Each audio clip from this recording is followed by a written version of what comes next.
Hey there, this is Marky2200 and welcome back to my Need for Speed testing series. Today we're going to be ranking all 76 cars ranked from worst to best on a speed race. So on the top left you will see the ranking itself, and on the top right you will see the time it produced. Underneath the lap time you will see the top speed and the average speed in kilometers an hour. With that said, let's see what is the worst car in the game for speed racing, and that is, at number 76 we have the classic Dodge Challenger RT. It achieved a sprint time of 2 minutes 30 seconds .49, a top speed of 301 kilometers an hour, and an average speed of 264 kilometers an hour. And let me tell you why the Challenger is at the bottom of the list. The reason why it's at the bottom of the list is because everything that can be bad on a speed car, it is bad on a Challenger. And the things that can be bad, well, first of all, the power. It has the lowest top speed, it has the lowest average speed. Next is handling. It doesn't handle very great, and you need that handling to be confident enough to go full power around the corners. Next is suspension. It is very bouncy, but not as bouncy as the Chevelle as you see right here. The Chevelle is powerful, top speed 356 kilometers an hour, but when you take a look at the suspension, look at this. Not even a big jump, and then look at the rear wheels. It just bounces and bounces and bounces, and then I thought, not gonna do this, we're gonna restart. Number 71 we have the Shelby GT500 from 1967. Again, we have a pretty poor top speed, lap time 2:17.93, and well, the thing is, the top speed can be pretty good as we saw on the Chevelle, but the thing that consistently goes up when we go higher in the ranking is average speed. So the thing is, when a car has a pretty good top speed but the average speed is quite lacking, that usually means that there is something wrong with the car. And well, the Chevelle was the great example, because while it has a very good top speed, it was very bouncy, and that means you have to slow down for jumps, and that reduces the average speed tremendously. And here we have the best drag car in the game, the C2 Corvette. It's a bit bouncy, it doesn't really like jumps, so it's only 69th place. And next up we have the Plymouth Roadrunner. Yes, it does have a pretty good top speed, and the average speed isn't all that great. It is quick, but it does bottom out, and it's a bit scrapey. Next up at number 67 we have the Nissan 240SX, achieving a sprint time of 2:08.62, a top speed of 351 kilometers an hour, and an average speed of 309. I mean, it was a bit too expected though. I mean, it has great handling, it has decent power, but great handling only gets you so far in speed challenges. And right now I think it would be a great time to explain a bit about the speedometer for those of you who haven't seen the previous two grip and drag videos. Now, as you're seeing, the limit on the speedometers is 10,000 and the red line is 9,800. And well, that's not normal, that's not realistic for the cars, but so why have I done this? Well, for one simple reason. It makes the car a bit more powerful, and you have a bit more flexibility with the gearing. So I like to play this way, but I know many of you don't play this way. So yes, I just said the performance has been increased, but has the results changed? And with results I mean, would it matter if I've used the speedometer the way I've used, and would the Honda Civic Si be 63rd either way? That's really what I mean with results. I've tested some cars, and I can say most of them are the same, not all of them. So just to be absolutely certain, I will retest all of the cars, grip race, drag race, speed race, drifting, everything, the same way using the normal RPM. Now it will be some time before I do that, because I want to go get through Underground 2, all the way up again to Pro Street before I will go do this again. and then I will use the normal RPM. Now I haven't decided if I also will use the speed limit of 403 kilometers an hour or 250 miles an hour. I haven't decided if I will do that one, because as you're seeing right now, well, you're not seeing it right now, but I've also disabled the speed limit. Now the thing is though, is this result accurate for those who don't use the speedometer the way I do? So I think in general speaking the list is still accurate even if you're not using the speedometer the way I do. So this list is not a waste of your time, the list is not a waste of my time, stuff like that, stuff like that, stuff like that. So you can still take this list as a somewhat a guide. And again, oh wait, this is a nice clutch with the Ford Focus ST.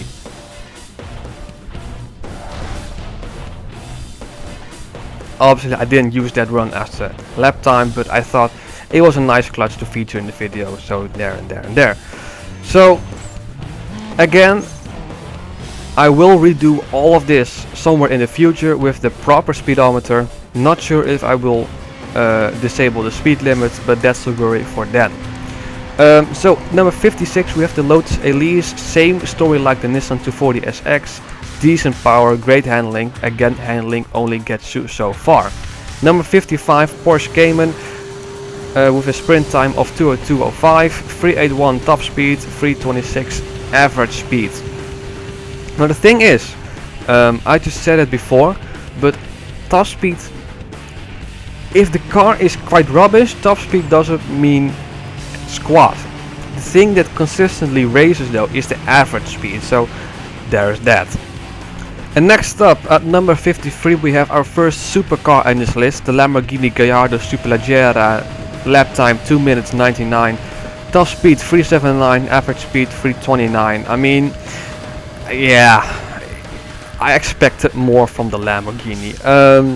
Same like the Toyota Supra, it is the second best drag car and only the 52nd best speed car. I mean, this is really, you know, in Pro Street the car logic is really weird, especially when the Corolla is faster than the Supra in the speed challenge. I mean, really, when it comes to handling, I guess Pro Street is somewhat realistic, but when it comes to something like power logic, it isn't really. It could be the mod that I'm using, or not really a mod, it's more or less a script. I'm talking of course about the speedometer script that I'm using. It could be that throws the car logic straight out the window. It is weird, and it will get even weirder along we move up on the ranking. Next up at number 48 we have the Grip Kings car, the BMW M3 E92. I mean, it is what it is. It is not a terrible car when it comes to like suspension or handling, it is just average. Same goes with number 47, Volkswagen Golf R32. It is a good sounding car, but it's not a particularly fast car. And this will go along with, well, right up till, well, let's say number 35-ish. Number 46, Mazda RX-8, great handling, but again, great handling only gets you so far in speed challenges. Number 45, Audi RS4. I mean, I can go on and repeat the same thing. But the next car, number 44, is a bit interesting. And also very unfortunate, because you see at number 44 we have the Acura Integra Type R, and well, the reason why it's unfortunate is, well, you can already hear it, it just maxes out because of the gearing. It's tuned all the way to the max, and I've tried every drivetrain, stage 3, stage 2, stage 1. Unfortunately stage 4, that wouldn't be fair, but that does resolve the problem. And had I been allowed to use stage 4 drivetrain, the Acura Integra Type R would have been 33rd, because it then achieved a sprint time of 1:53:44 it was, yeah. At number 41 we have the Lexus IS350, and it's just an average car for speed racing. It does jump, it has decent downforce, and it's just all in all decent. Number 40 we have quite an interesting car. The reason why it's interesting is because, well, this Golf GTI is faster than the Golf R32 in speed challenges. And that brings me back to the weird logic Need for Speed Pro Street has sometimes. So why is it that a Golf GTI is faster than an R32? I mean, in some places Pro Street has some decent logic, and some other places like this Pro Street has no logic whatsoever. We're at number 38, the Audi S4. Again, it's average. There are better cars, and yeah. Here we have the Mustang 03, same story. It's average. There isn't really much else to say about these cars other than they're average. Right, now this is actually decently interesting, the Cobalt SS, because, well, it's a car you get for free during the second race weekend you do, and well, it's a good speed car. Same goes with the Subaru Impreza. It's also decent-ish good. I mean, like I said previously, cars that are like number 30 and up are, in my opinion, good speed cars.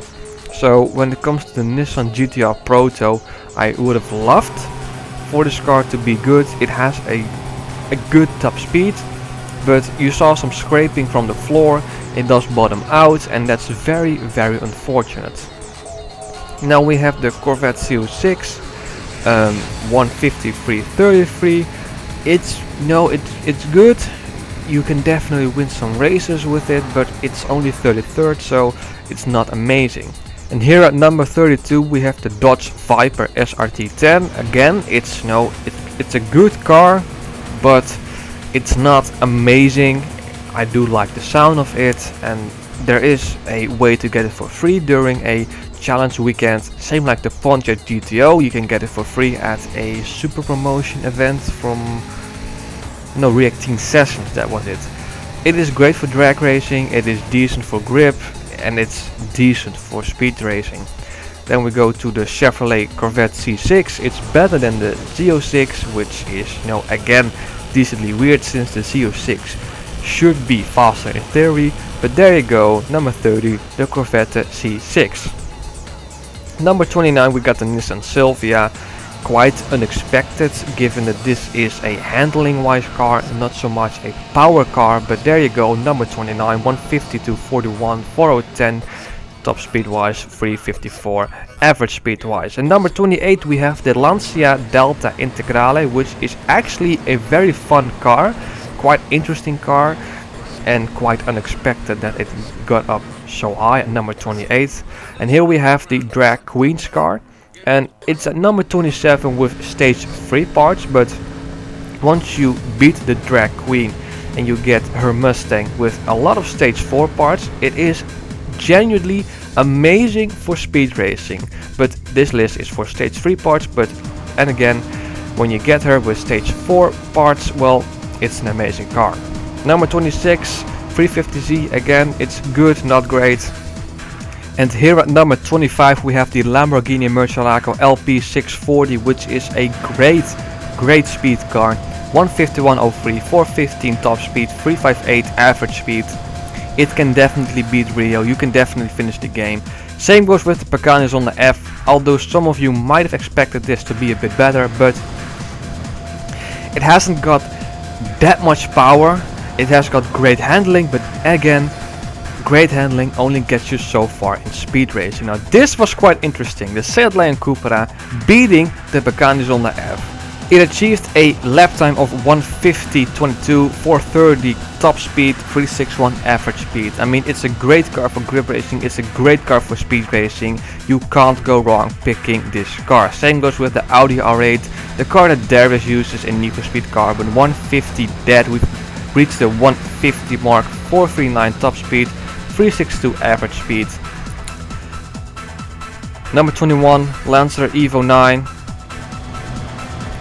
I mean, just previously I thought about the cars being average. Now all I can say is that these cars are great. Number 20, Shelby GT500. It's just a great speed car. I can't say anything more. 149.25, 422, 364, 19, Nissan Skyline GTR R34. I mean, what else did you expect from this car to be, well, the top in the top 20? 148.45, 416, 367. 18th, we have the Mitsubishi Evo 10, the car that Rio uses. It's a great car for grip racing, it's a great car for drag racing, it's a great car for speed racing, so no wonder why. Now, this is a bit interesting because, well, we got the most interesting car in the game. Aston Martin DBR9. Although it reached an amazing top speed of 452 kilometers an hour, the handling is off, to put it mildly, and I cannot recommend using this car. Because the handling is a bit off, I don't have the confidence to fully send it through these corners, which I do have with the Mazda RX-7, which you see right now. And you see right there that gap you see? Most cars jump over there, but it just went right through it, like it has huge amazing downforce. Number 15, Audi TT 146.25. I did not expect this car to be this high up when I did the all-wheel drive sports cars. Same goes with the Audi S3. 14th best speed car in the game. I did not expect that. Coming in at number 13, which I did kind of expect, we have the best muscle car in the game for speed racing. We have the Dodge Challenger Concept. Now the thing is, you can see this right now, 420 kilometers an hour in 4th gear. The gears are very long, and that is probably mostly to do with this speedometer mod. Number 12, the Porsche 911 GT2. It reached a lap time of 1:45.35 for 40 kilometers an hour speed. Average speed 378. Now here at number 11 we have one of my favorite cars in real life, with the Ford GT. Amazing top speed, but its handling is off, and that is so sad. That means you can see it right here, it just wiggles around, and I cannot recommend using the Ford GT. Porsche 911 GT3, we've reached the top 10, which is a great car. You can see it wobbles around a bit, but it's not that bad, to be honest. 145.09. Coming at number 9 we have the Aston Martin DBR9, which is the same story like the DBR9. You can see it right here, I jiggle around. It's like, it's the number 9 best speed car in the game, but I cannot recommend it due to its weird handling. Here at number 8, the Mercedes-Benz SL65 AMG. Kind of unexpected, but again, when you look at the power it has, it was kind of expected. Number 8, 142.67, 457, top speed 388, average speed. Now, if this was Formula 1 and at the end of the race you pick a driver of the day. Now, the Mazda 3 has my driver of the day vote, or in this case, the car of the day. 470 kilometers an hour top speed. I mean, when I did the front wheel drive cars, it was the cars I started out with, and it reached a 470 kilometers an hour top speed. I mean, this car was unbelievable. It was genuinely an amazing car to drive. Number 6, likewise, Porsche Carrera GT, but with the Porsche Carrera GT you expect this to be so high up. With the Mazda 3 you don't. If you haven't tried out the Mazda 3 for speed racing, you should definitely try it out. Look at this Porsche GT, by the way, it just went through that gap, same like the Mazda RX-7, like it was nothing. We've reached the top 5, and at number 5 we have the Porsche 911 GT3 RS. It 142 dead. I mean, look at this, it just goes through these gaps like it's nothing. Bit of a wobble there, but nothing major. 442 top speed, 390 average speed, and that's just amazing. Number 4 we have the Bugatti Veyron. Can't be tuned, can't use NOS, which is again a big disadvantage. but it reached a 1:41.41. Now it will be different if you don't use a speedometer like I do, but it will still be a great car nonetheless, because in vanilla all cars can reach a maximum top speed of 403 kilometers an hour, and the Bugatti Veyron can reach 4012, which is like 460-ish something. Now on to the podium. At number 3 we have the Koenigsegg CCX, and it achieved a time of 1:39.99, 469 top speed, 398 average speed. I mean, with the Koenigsegg CCX it was actually quite expected that this car would reach, well, maybe not number 3, but it would reach so high in the list, because it has been amazing all around. Amazing in grip racing, amazing in drag racing, and now amazing in speed racing. It has an amazing top speed, amazing power, amazing handling, great downforce. It doesn't jump, it doesn't just fly off, it isn't bouncy or whatever. It's just an amazing car. Not perfect, because number 1 is perfect, but it is very close being perfect. Look at this. Handled that jump like it wasn't there. Now, number 2, we have the Porsche 911 Turbo, and it is a bit of a weird one, this one, because for it to be great you need to reduce the engine to stock, and I have never ever needed to do that. It's all in the description what you need to do, but basically you need to reduce the engine, the drivetrain, the suspension, a lot of stuff to make this car as good as it is, because it reached a top speed of 475 kilometers an hour, an average speed of over 400 kilometers an hour. But that is with the stock engine, reduced stock engine I must say. If you use the stage 3 or stage 4 engine, you get a top speed of about 430-ish kilometers an hour, so that's a huge difference. And there you go with the Pro Street logic. A worse engine is better. Worse is better, but anyway. Again, the McLaren F1 at number 1, just like in grip racing, it reached a time of 1:31.62, but a top speed of 501 kilometers an hour. Look at this. Look at how it accelerates. And the crazy thing is, you don't need to do a lot about suspension and drivetrain. Well, in fact, I'm just looking. You don't need to do anything at all. It's in the description, but it's 0,0,0,0. You don't need to do anything at all.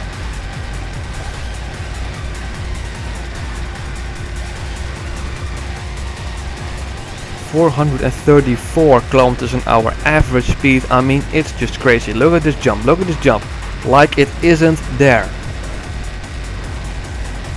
I mean, in drag racing it was quite crap, to be honest, but that's because, well, it is a supercar and you can't pick stage 2 or stage 1 suspension. But in grip racing it was by far the best car, and now in speed racing it is 6 seconds faster than the 911 Turbo, which was at number 2. 6 seconds faster. I mean, that is just amazing. By the way, it's all flat, you know, no lifting off, no braking. It's just an amazing car for grip and for speed racing, and well, there you go. 500 kilometers an hour, and then I love that extra 1 kilometer an hour. But there you go, 500 kilometers an hour top speed. And that was all speed cars ranked from worst to best in Need for Speed Pro Street. The next video will be all drift cars, and it won't be all 76 cars, because only the rear wheel drive cars can be used in drift racing. And from the top of my head, those are 49, but you'll see it in the title. I'm not sure if I'm gonna retest it. I mean, I've only needed to retest it in grip racing. In drag racing it wasn't necessary, and well, in speed racing again it wasn't necessary, but you'll see all that. For now though, this has been Marky 2200, and I will see you guys in the next video.